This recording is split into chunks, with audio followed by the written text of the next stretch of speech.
the intelligent design paradigm predicts that biology will not be found to be routinely characterized by bad design. As with human designers, an intelligent designer of the natural world would not face the key constraints faced by the evolutionary process.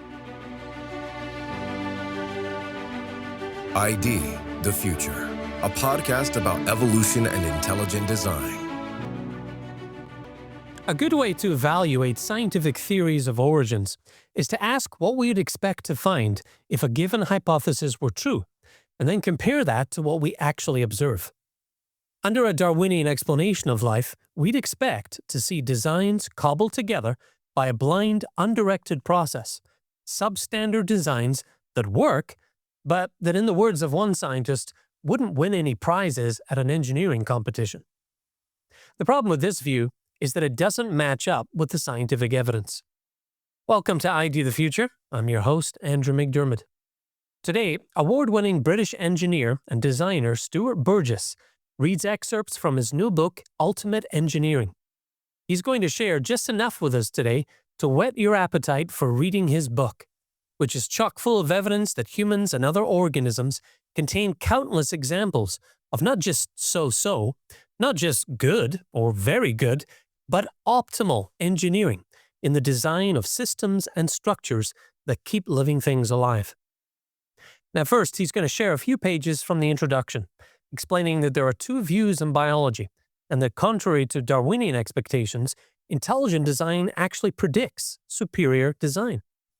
Then he's going to jump into a few examples of that ultimate engineering, including the wrist joint, the middle ear, the eye, and the nervous system. Then he's going to give you a sneak peek of a new way to understand the amazing diversity of living things that we find on Earth. There's a theory that very adequately explains the extreme diversity of sizes, locomotion types, color-producing mechanisms, and habitats that are on display all around us. Finally, he'll share a few words about his own journey advocating for intelligent design, and what he has learned about attitudes toward intelligent design and evolution on the ground, in the halls of academia. He'll briefly relate the time when he and famed biologist Richard Dawkins debated, and he'll remind us why we're all qualified to evaluate scientific theories of origins, not just the PhDs and the people and researchers in lab coats. Now, without further ado, here's Stuart Burgess from his base in Bristol, England, reading portions of his new book, Ultimate Engineering. Hi, my name is Stuart Burgess, and I'm going to read you some excerpts from my new book, Ultimate Engineering. Two views of biology.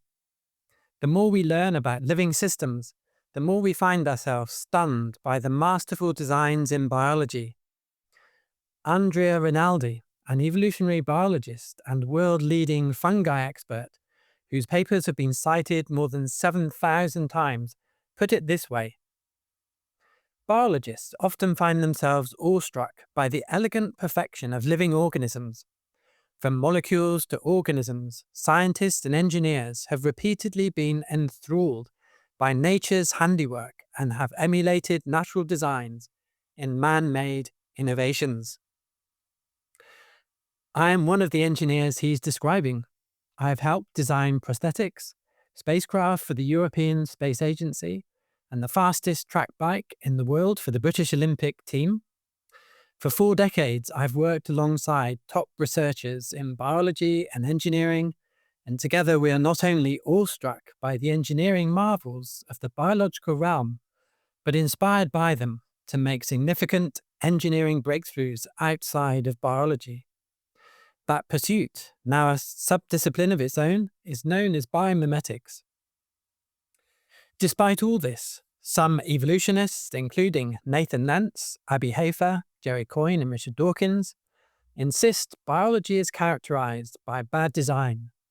They further argue that this supports the theory of evolution, since Darwin's mechanism of natural selection, working on chance variations, now understood as random genetic mutations, is a mindless trial-and-error process that can be expected to have routinely drifted into decidedly suboptimal design solutions in the history of life. What's behind this dramatic divide among life scientists? On the one hand, we have experimental biologists like Rinaldi, who are reporting detailed scientific observations from the laboratory that reveal ultimate engineering in biology. On the other hand, we have biologists such as Lentz and Dawkins, who make claims of bad design based on the evolutionary prediction of bad design, and typically do so in areas of biology for which they lack expertise. This latter group are so keen to see a suboptimal design in biology that they overlook evidence of ultimate engineering. Intelligent design predicts superior design. In contrast to evolutionary theory, the intelligent design paradigm predicts that biology will not be found to be routinely characterized by bad design. As with human designers, an intelligent designer of the natural world would not face the key constraints faced by the evolutionary process. Most fundamentally, an intelligent designer, unlike evolution, can employ foresight to envision a solution well beyond anything in existence at the time, and then set about making that envisioned solution a reality. And as this book's title makes clear, I will go further than claiming an absence of bad design. I will argue that biology contains design that is far superior to human technology, design that is, in fact, ultimate engineering. By this I mean design at the limit of what is possible. Take the lubrication system in animal joints. It's not just optimal, it's at the limit of what is physically possible and far better than the best human lubrication system. This expectation of ultimate engineering fits comfortably with the intelligent design paradigm, and all the more so when reinforced by a specifically theistic design paradigm. For if the whole universe, including its laws and materials, is understood to have been made by an intelligent designer, as theism holds, then it follows that this designer would possess intimate knowledge of how to use those laws and materials to produce designs at the limit of performance. The wrist joint. Two views of the wrist joint. In 2024, I published a state-of-the-art review paper on the multifunctionality of human and animal joints. The paper shows that multifunctionality is a key reason for the extreme levels of agility found in animals, and recommends that robot designers emulate this feature to produce better robots. One of the paper's main case studies of brilliant multifunctionality in nature is that of the human wrist joint. The paper was well received, gaining acceptance for publication in the well-ranked journal Biomimetics, and chosen as the cover story and lead paper out of 72 for that issue. Further evidence that such a finding are being embraced by the mainstream of experts in the field. Despite the fact that the wrist joint is superior to any prosthetic wrist that engineers have produced, some critics insist that it is a terrible design. The wrist bones and ankle bones, writes Nathan Lentz, are the most obnoxious examples of bones for which we have no use. Here again, he has been drawn into serious scientific error by a paradigm that anticipates poor design with the evolutionary process assumed to have clumsily evolved a knuckle-walking quadruped into a bipedal human. The incredible multifunctioning wrist. We so easily take the wrist for granted, but it is one of the key reasons for the extraordinary dexterity of the hand. We need the wrist joint for activities such as getting dressed, washing up, playing most ball sports, and playing musical instruments. It also made our forebears uniquely skilled at farming, building, and hunting. To perform the complex movements in these activities, the wrist needs to be able to rotate in 3 perpendicular directions. Firstly, the wrist can rotate axially for actions like turning a door handle or turning a screwdriver. Pronation of the forearm rotates the palm of the hand down, and supination rotates the palm up. Secondly, forward bending moving the palm of the hand towards the forearm, is called flexion. Backward bending, moving the back of the hand towards the forearm, is called extension. And thirdly, the wrist can also flex to either side, abduction, away from the midline, to the thumb side, and adduction, towards the midline, to the pinky, little finger side. Actions used in waving and washing. Some actions, like throwing a curveball in baseball, involve a combination of all these three joint rotations. Despite these many parts, the wrist is remarkably compact. It is so slender that it is a good place to feel the pulse in the radial artery. At the same time, the wrist is remarkably robust. If we use the wrist with care, it is capable of working for an 80-year lifespan, performing millions of movements. The volume of the 8 wrist bones is small, for an adult typically about that of a golf ball. And yet the amount of functionality packed into the wrist is astounding. This is why engineers are in awe of the wrist joint. Carpal tunnel function. The carpal tunnel is formed from an arch made from 6 of the 8 wrist bones. The 6 bones include all 4 from the top row and 2 bones from the bottom row, shaded in figure 3.5. There is also a transverse carpal ligament on the palm side of the hand that forms a complete tunnel, as seen in figure 4.1. This arch has an important job of providing a protective tunnel for delicate tendons, nerves, and blood vessels. Incredibly, even though the 8 wrist bones are fine-tuned to produce 2 joints, the same bones are also perfect for forming a carpal arch. In fact, the wrist actually forms other arches, together with the fingers, that give the palm of the hand a naturally concave shape, ideal for grasping round objects. This means the wrist forms multiple arches in different directions. The astonishing degree of precision engineering involved in achieving this multifunctionality is nothing short of a design masterclass. Chapter 8, the middle ear. The middle ear is an exquisite assembly of tiny precision components. The bones and muscles of the middle ear are the smallest in the body.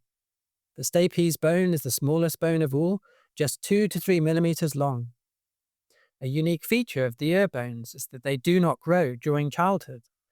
This is not surprising because the design is so delicate that growing could misalign the precise arrangement. Figure 8.3 shows how the 3 bones form a linkage system to convert pressure waves at the eardrum into pressure waves within the cochlea. Biology books almost always refer to the bones as a simple lever system, but this is another oversimplification. A simple lever system would have just 1 hinge, but the middle ear has 4 hinges if you include the connection of the eardrum to the malleus and the stapes to the oval window of the cochlea. The exact dynamics of the linkage system are highly intricate and remain under investigation. The hinges of the bones are formed by the bone joints in tiny ligaments. The linkage mechanism has various functions. It serves as a lever for amplifying force, it lends elasticity to aid resonance, and it allows for the acoustic reflex discussed below. The linkage system increases force by a factor of 1.3. Because the vibratory area of the eardrum is around 14 times greater than that of the oval window, the sound pressure is amplified by a factor of around 18. As a mechanical engineer, I am very impressed by the fact that the middle ear is suspended by ligaments. This is a smart engineering choice, since it makes for an extremely efficient linkage with low friction and minimal energy loss. The ingenious acoustic reflex. One consequence of having extremely sensitive ears is that they can be vulnerable to loud noises. When engineering sensitive sound detection equipment, designers implement clever solutions to protect the device from loud noises. The human ear features a particularly clever solution. The ear has an ingenious acoustic reflex that rapidly tightens the tiny muscles in the middle ear in response to loud noises. The stapedius muscle pulls the stapes of the middle ear away from the cochlear's oval window, while the tensor tympani muscle stiffens the assembly of the ear bones by pulling on the eardrum and malleus. Together, these actions dampen the transmission of vibrational energy to the cochlea when confronted with loud noises. This intricate safety device involves an astonishing level of precision design. An ear evolution story from reptile to mammal. Recall that evolutionists proposed that the middle ear of mammals evolved from the middle ear of reptile creatures called synapsids. What would such an evolutionary transition have involved? Reptiles have a simple inner ear with one bone. The mammalian inner ear, as we saw, has a chain of 3 bones. Figure 8.4 shows how 2 of the jawbones of reptiles supposedly migrated and rearranged themselves to become the inner ear of mammals. The incus supposedly came from the reptilian upper jaw, while the malleus supposedly came from the reptilian lower jaw. There is no evidence of such movements. It is just speculation. The scenario may seem plausible at first sight, but an engineering analysis reveals huge problems. The 3 bones of the mammalian ear are not just static bones, but are joined in a chain with synovial joints, and each joint must be shaped very precisely to provide an appreciable benefit to the creature.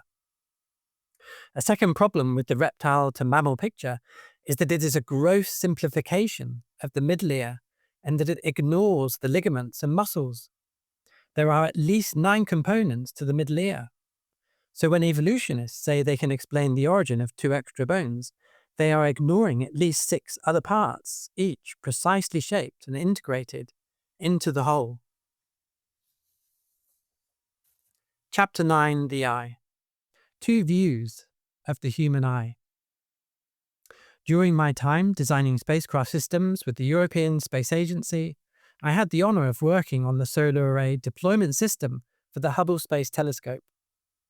It was a great experience with NASA and ESA working together, although there was a running debate about which units to use, English or metric.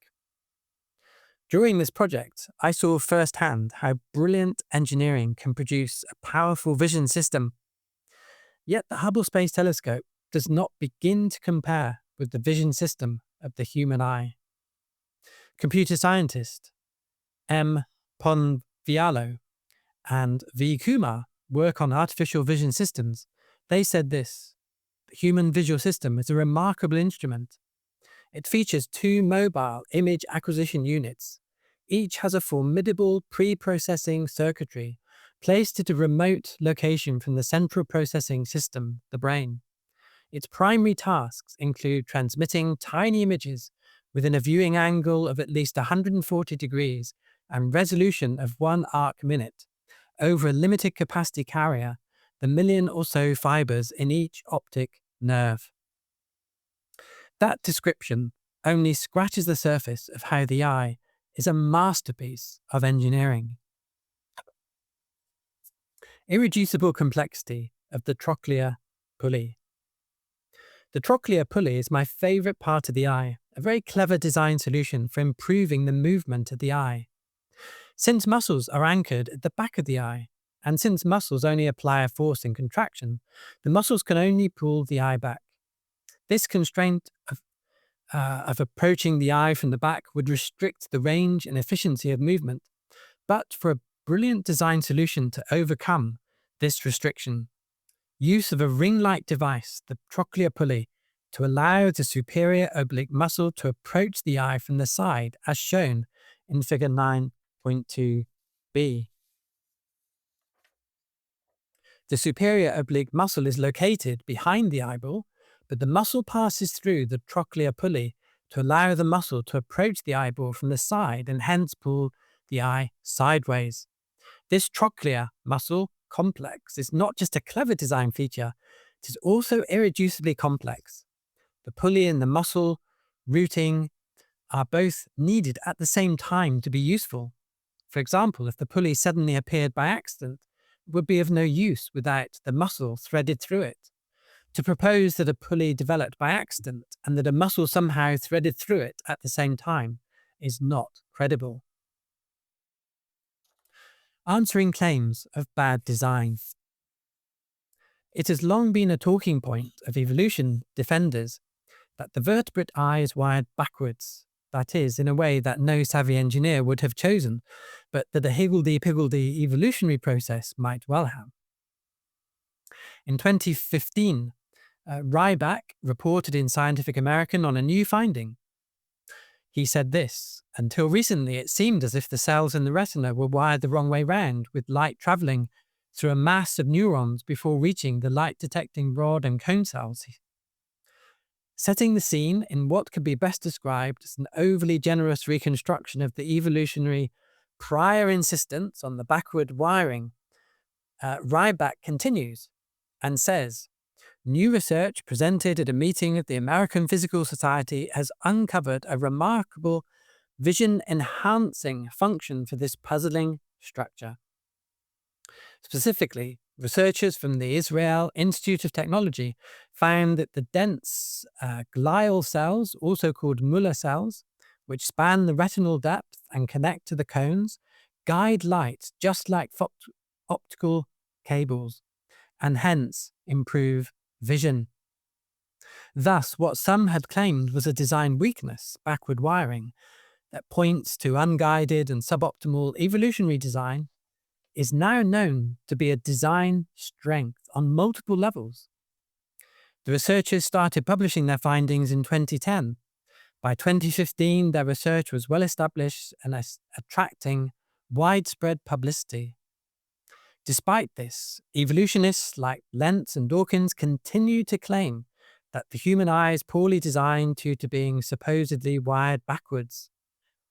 They write, light must travel through a thin film of tissue and blood vessels before reaching the photoreceptors, adding another layer of needless complexity to this already complicated system, asserts Lentz. To date, there is no workable hypothesis that explains why the vertebrate retina is wired backwards. Lentz published this statement in 2018, 3 years after the prominent Scientific American article explaining another sound functional reason for the backward wiring, and a year after Jonathan Wells highlighted the findings in his 2017 book, Zombie Science. Once again, Lentz, like Dawkins, Miller, and Futuyma before him, is guilty of following his evolutionary paradigm rather than following the scientific evidence. In her book, The Not-So-Intelligent Designer, Abby Hafer was very derogatory towards intelligent design scientists, claiming that ID hates biology, and yet it is Abby Hafer who consistently ignores scientific facts throughout her book in order to follow an evolutionary paradigm.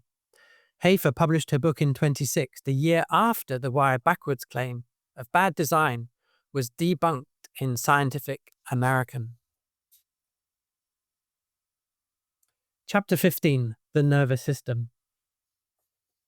Two views of the nervous system. I have a deep appreciation of the design of the nervous system, having led the design of the wiring subsystem for the solar array on the world's largest Earth observation satellite, EnviSat. The system wiring required immense planning and foresight. I had to route more than 400 wires over a combined distance of more than 3 miles. There were many occasions when I had to ask permission to put a hole through a critical structure in order to get the wires to their destinations. These and other issues impacting 2 or more design teams called for delicate compromise, collaboration and planning. All of us who worked on EnviSat's wiring systems are justly proud of the work we contributed to that advanced engineering project. But compared to the human nervous system, our work was like toddlers playing with shoelaces. That's a whimsical way of putting it, but it's no exaggeration. The human nervous system is a vastly more sophisticated design than any wiring system engineers have ever devised, possessing a breathtaking level of detail and precision. Design and planning are written all over it. Like other engineers, I am in awe of the human nervous system. Incredibly, despite the sheer brilliance of the human nervous system, evolutionists such as Jerry Coyne, Richard Dawkins, and Nathan Lentz have tried to find fault with some of the design details, but as we shall see, their criticism is a reflection of their lack of knowledge of design principles and not of anything lacking in the nervous system's design quality. One challenge with any complex mechanical system is to get wiring to every motor and sensor. In the case of the human body, this task is unimaginably great. The human body has nerve pathways from the brain to every cubic millimeter of the body. To give a sense of how fine-grained this is, a cubic millimeter is smaller than a small grain of rice, and it takes 1,000 cubic millimeters just to make 1 cubic centimeter. For the nervous system to be so finely branched that it can reach every cubic millimeter of the body is just astounding. A good example of integration is the way the bones have holes for nerves to pass through. This reminds me how I had to put holes in spacecraft structures to get wiring from one part of the spacecraft to another. The skull has more than 20 openings to allow nerves and blood vessels to enter and exit the brain. Figure 15.2 shows several of the major openings. The best known of these is the large hole for the spinal cord, called the foramen magnum, but there are other important openings for major parts such as jugular veins and optic nerves. Each of these holes need to be planned. A hole for the optic nerve from the eye is only useful if there is a functioning eye, but an eye is no use if there is no passageway to the brain for the optic nerve. Chapter 20. Ultimate Diversity Throughout Nature. A theistic design paradigm anticipates ultimate diversity. The previous chapter argued that a theistic design paradigm correctly anticipates ultimate engineering in biology. Here, I want to argue that this designing intelligence can also be expected to produce extremes of diversity in the biosphere, including the following: extreme diversity of sizes, extreme diversity of locomotion types, extreme diversity of color-producing mechanisms, extreme diversity of habitat. This is an inference drawn partially from observing human designers. I know from my 40 years of experience in engineering that designers like to explore extremes of design. It makes perfect sense, then, to suppose that God, having performed the Herculean task of creating a planet for life, would seek to explore extremes of design for pleasure and to demonstrate his wisdom and power. Another motivation for designing extreme diversity is to provide an abundance of organism for humankind to use and appreciate. Yet another reason for diversity is to give examples of brilliant design for humankind to copy. Whereas evolutionary theory must scramble to throw up strange and ad hoc explanations for the countless manifestations of extreme diversity in the biosphere, such findings are readily accommodated by the theory of intelligent design, and more than this, strongly anticipated under a hypothesis of theistic design. From dinosaurs at the limit of how big an animal can be, to laser beams and peacock feathers, and the wondrous riot of extreme diversity in between, life points not to a mechanism incapable of thought, foresight, planning, and ingenious leaps of creativity, but to a master designer interested in exploring variety in color mechanisms and locomotion, extremes of habitat, and the limits of size, great and small. Such a panoply of ultimate engineering points to a singularly intelligent design. As a concluding aside to this chapter, I can't resist adding an observation that an intelligent designer, such as we see coming into focus from the above observations, could also be expected to explore a great diversity of designs of stars and galaxies. Therefore, I would argue that the vast universe is also very much what a theistic design paradigm anticipates. Chapter 22. My experience advocating intelligent design. Intelligent design and a lunchtime lecture. In 2006, I gave a lunchtime intelligent design talk at my university, which turned out to be bigger and more controversial than I planned. It was initially meant to be a low-key lecture to a small group of around 10 pro-ID students.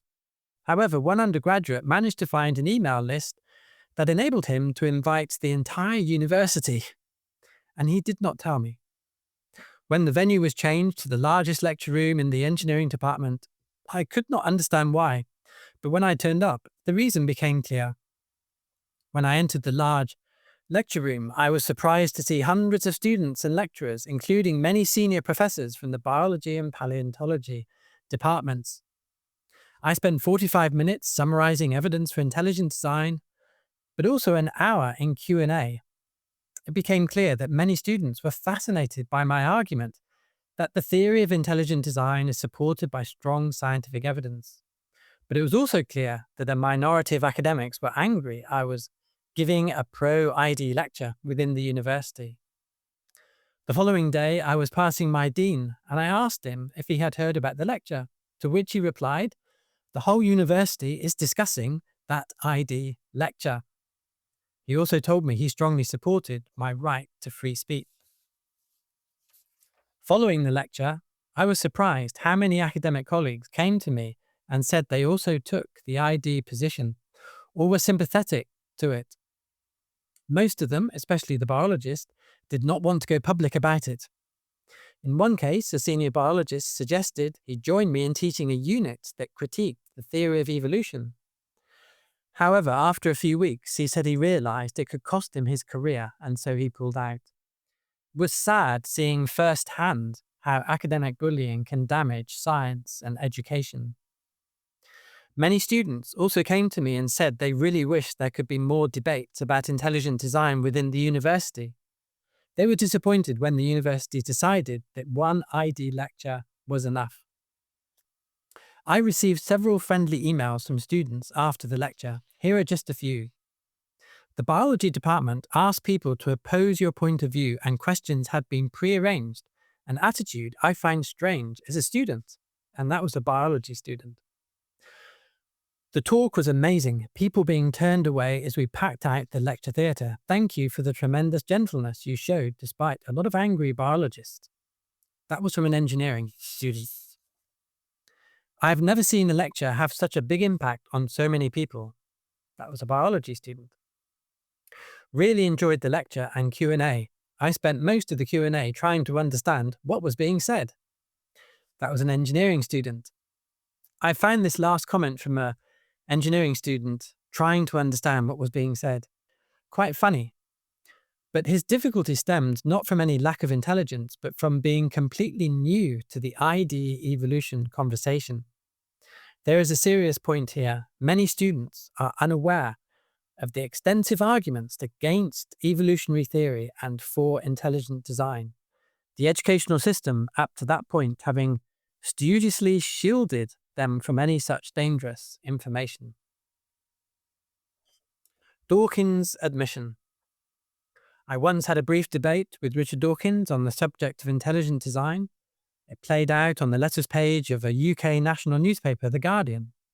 I, together with one of my colleagues, Andy McIntosh, explained how scientific principles like the second law of thermodynamics support intelligent design.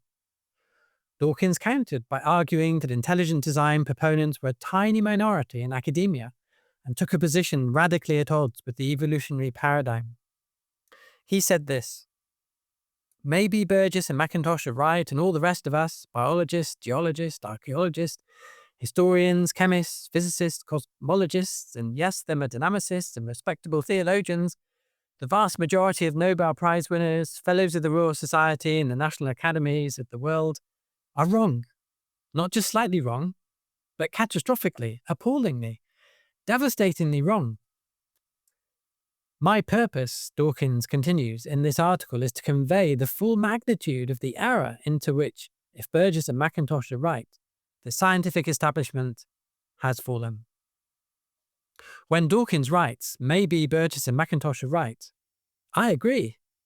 However, it is not the scientific establishment that is in danger of falling, but the Darwinian paradigm. And Dawkins is mistaken to assume that academics support the paradigm of design for evolution with almost perfect uniformity. My more than 30 years of academic experience tells me there is widespread lack of confidence in the idea and a growing openness to intelligent design. You don't need a PhD. Like many other researchers today, I am awestruck by the ultimate engineering of biological systems and can see how this points to intentional and purposeful design. But you do not have to have research grants or a PhD to be awestruck by design in biology. You only need to look at your own hands and feet, or consider your creative abilities, or contemplate your capacity to sense beauty. If there is an intelligent designer, people ask, shouldn't he demonstrate his existence? Well, I believe the designer has done so through ultimate engineering, through extremes of design, and most of all, through the design of humankind. That was Stuart Burgess reading from the pages of his new book, Ultimate Engineering. I hope that's given you a little glimpse into the evidence he's assembled and makes you want to learn more. You can actually get your hands on a copy of this book at the website of Discovery Institute Press, which is discovery.press. Easy one to remember, discovery.press. And if you haven't enjoyed my two-part interview with him, where we unpack all kinds of evidence presented in his book, be sure to look for that as well. It's on your favorite podcast platform in audio, but it's also available on YouTube, on our YouTube channel. You can get to that, youtube.com/@IDTheFuture. Well, I'm Andrew McDermott. Join us again next time. Thank you for being here.